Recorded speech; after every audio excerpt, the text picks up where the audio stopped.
What's going on, people? Welcome back to Football Therapy with me, your host Jan. I hope you're doing well, mate. Genuinely do hope that. Welcome back to Chelsea News, the daily series here on the channel where I reflect on what's being said about Chelsea, giving you my opinion on that, but more importantly asking for yours. In today's video, Chelsea set asking price for Kepa Arrizabalaga, but will Real Madrid pay it? Chelsea also set asking price for young striker Armando Broja. That's right, the latest pure profit asset that could be in the shop window, and Chelsea believe he could bring in a fair few P's, largely because Rasmus Højlund cost loads of money. And finally, a general transfer update from Football.London speaking about strikers, defenders and everything in between. Strap yourselves in, get comfortable and pour yourselves a drink, ladies and gentlemen. It's going to be a good video. Thank you for joining me today. You're welcome to support the content simply by liking and subscribing if you do want to like. If you do choose to subscribe, then hit the bell notifications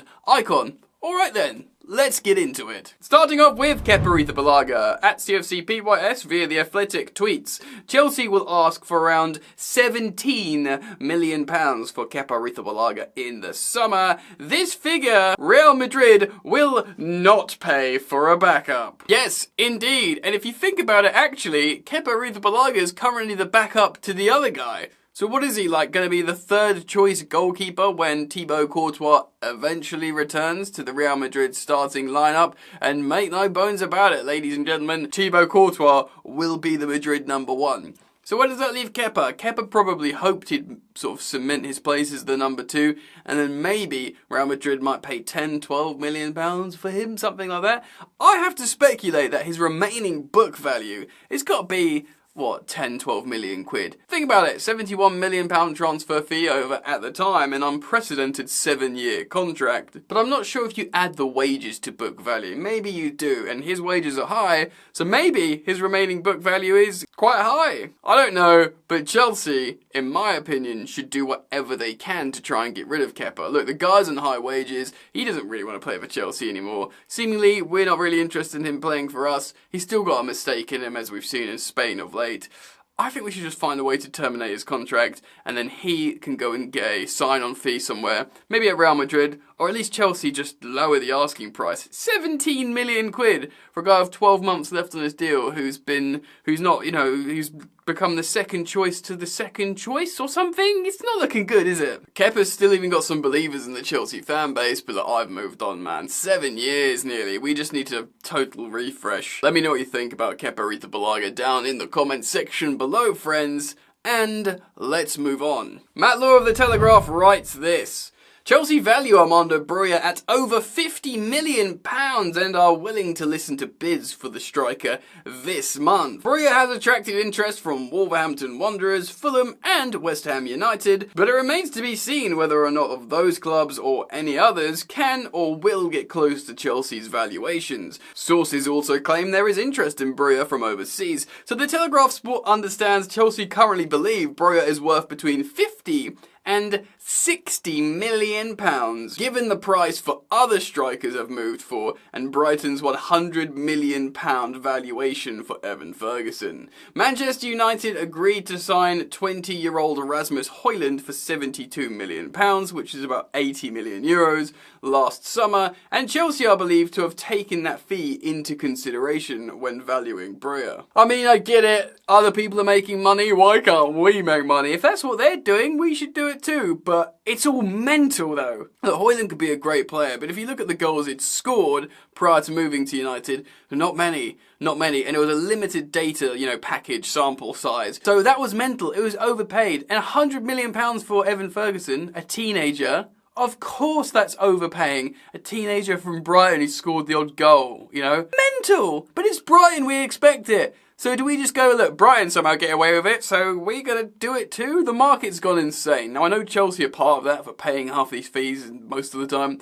but this is mental, isn't it? At least Broja has had a season in the Premier League for Southampton, and to be honest, him for 50 million quid isn't the most mental one in the world. He's homegrown, So you get that as well. Oh, it's just all insane, isn't it? It is believed that Chelsea would only allow Broja to leave Stamford Bridge this month if they sign a new forward. But that may not be the case if a club gets close to their meeting their asking price. There remains an expectation that Chelsea would try and sign a forward to replace Broja, but the club do have Christopher Nkunku returning from injury and Nicholas Jackson will return from AFCON. So I suppose that's two potential strikers for a team that's not in Europe. Broja has scored 2 goals for Chelsea this season against Fulham at Craven Cottage and against Preston North End in the FA Cup. He started for Poch in the team last weekend in the victory over Fulham at Stamford Bridge, but was replaced by Madueke. In September 2022, Broja signed a 6-year contract at Chelsea. That means the club are under no pressure to sell him for less than their valuation. Announcing the deal, Chairman Todd Boehly said, "We are delighted Armando has committed to Chelsea. He is a young and exciting striker and a big part of our plans moving forwards." And of course, co-controlling owners Bedadik Barley and Jose Feliciano from Clearlake added this: "Armando has so much talent and we are confident he can fulfill it at Chelsea. We are looking forward to watching his development this season and beyond."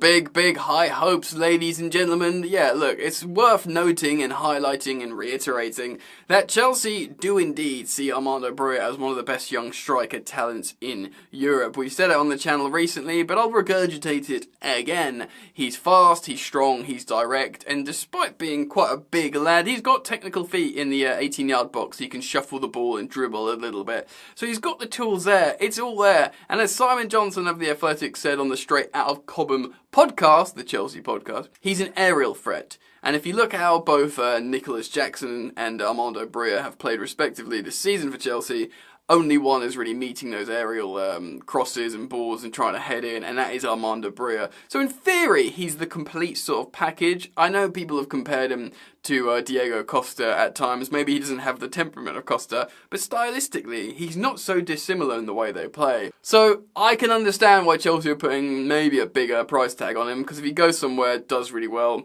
scores like 15 plus Premier League goals and looks like a real asset for a team, then, you know, that could be one that Chelsea let go that they should really be utilising. But the truth is, you know, a sobering situation is with second season we probably won't qualify for the Champions League. He is a pure profit asset, and he could not just pure profit like, you know, Ruben Loftus-Cheek making a few million quid. It's big bucks, potentially. It's Mason Mount pure profit money, which is a lot, and helps the books massively. So is it a travesty, or would it be a travesty to let Armando Broja go? Well, looking at the recent comments on my videos, some people are backing him, but many people are like, it's okay. You know, especially if you get good money for him. A lot of people have more belief in Nico Jackson, maybe because of his positional versatility. Obviously, he can play out wide as well as down the middle, so he can, you know, move out to a flank to accommodate a striker coming off the bench. And maybe he's more of an appropriate second striker choice, and Chelsea go and buy that first choice striker. Maybe. It would, of course, be sad to see him go. It's another academy player out the door. But maybe it's good business, and maybe it makes sense. I'm kind of undecided how I feel about it, so make sure you leave your comments down in the comment section below. I'll read through them and see if you can sway me one way or another. Right then, let's hop over to the last segment of today's video and talk about an article from Bobby Vincent on Football.London. We are more than midway into this month's transfer window, and in a rather extraordinary turn of events, Chelsea have not signed a single player yet. With all of what's happening in the Premier League and its profitability and sustainability rules, there is a feeling that clubs from the top flight are being extremely cautious this month. Chelsea, though, believe they are well within the guidelines of the PSR, so buying a player or two this window is not out of the question whatsoever. A striker and a centre-back remains the club's priority, but getting their desired target into the club before the end of the month could prove to be quite the challenge. Yeah, so Chelsea weren't in trouble with the PSR rules. That was obviously published. It was only Everton and Nottingham Forest. And Chelsea, like other publications are saying, do believe they can do business. And like Pochettino said in that pre-match or post-match press conference, I forget which one, but he says, yeah, we don't need to sell to buy. Chelsea are in a strong financial position. For instance, while both Ivan Toney and Victor Osimhen are on Chelsea's radar right now, the strikers are seen as virtually unattainable in the mid-season window. Chelsea will not pay what they deem to be over the odds for a centre-forward this month, and would rather bide their time until the summer. A source, however, has told Football.London not to rule out a short-term option as a striker. Ooh, Karim Benzema was linked earlier this week, with the striker reportedly wanting to leave Al Ittihad, but it's not an option the Blues are believed to be pursuing at the time of writing. So maybe not. There were reports from Portugal earlier this week suggesting Chelsea had bid £73 million for Sporting forward Victor Gyökeres. However, Football.London understands this is not the case, and Chelsea do not even hold an interest in the 25-year-old striker. Yeah, of course, I reacted to that story from Record Portugal here on the channel, as is my prerogative here on the channel, but I pinned a comment shortly after publishing the video saying that both, I think it was, Ben Jacobs and Zaha Cancelo confirming that Chelsea have not made that bid. And to be honest, if you watched that video and heard my response to the bid, you will know I'm kind of relieved about that. The centre-back is also on the agenda for Chelsea. We now have 3 names on the shortlist currently the club are looking at, and that includes Ousmane Diomande from Sporting, Marc Guéhi from Crystal Palace, and Jean-Claire Todibo from Nice. The Blues opened talks with Sporting last month regarding a move for Diomande, who is currently representing the Ivory Coast at the AFCON. The 20-year-old defender is also believed to be a target for Liverpool. Sporting, however, have told the clubs that if they want to get him this month, they will need to pay his £69 million release clause. Chelsea are reluctant to pay such a fee, especially given the PSR stuff going on right now with other clubs, so it is likely they will wait until the summer, when Sporting may be more willing to conduct business. Ooh, interesting. Personally, I'm not too sure Chelsea need to jump in and do business for a centre-back this January transfer window. We're coping. If anything, we need fullbacks. We need fullbacks. Look, Ben Chilwell's back, Marc Cucurella will be back before the end of the season. Remember, Cucurella can play both sides of the fullback positions, so can technically Malo Gusto, who's fit, and of course, we have centre-backs that can do it as well in, Levi Colwill, apparently, Axel Disasi, apparently, and even Alfie Gilchrist. But look, the centre-back options that are here. Look, we all have a feeling that Trevor Chalobah may never play for Chelsea again. It's almost a bit peculiar. But what have we got? We got Thiago Silva, who can play. We got Levi Colwill, who can certainly play as centre-back. We got the French guys, Badiashile and Disasi, that can play at centre-back.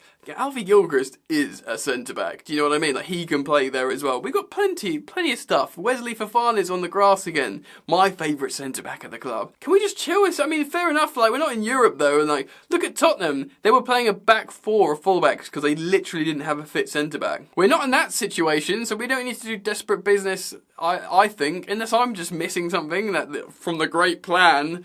To be honest, we're probably fine. If you could say to me, Jan, what would you rather do? Splash all your cash on a big January signing that would be an inflated transfer fee because it's mid-season, or just chill out and wait for all your talented injured players to return to the starting lineup? Your Nkunkus, your Lavias, your Jacksons back, your fullbacks or whatever. It could be fine. I think the biggest problem isn't personnel right now. Yes, we need to convert chances, but we can get better at that. And I just don't think January is the time to buy a striker. Now, of course, short term is an option, as Bobby writes there on Football.London. Karim Benzema isn't currently being explored, but that doesn't mean he won't be, and maybe there's something similar, like a 6 months loan. I've, of course, expressed my reservations about this, because I've just got PTSD from Higuain. Although I loved his goals, Higuain, at Chelsea, the 5 Prem goals he scored or whatever.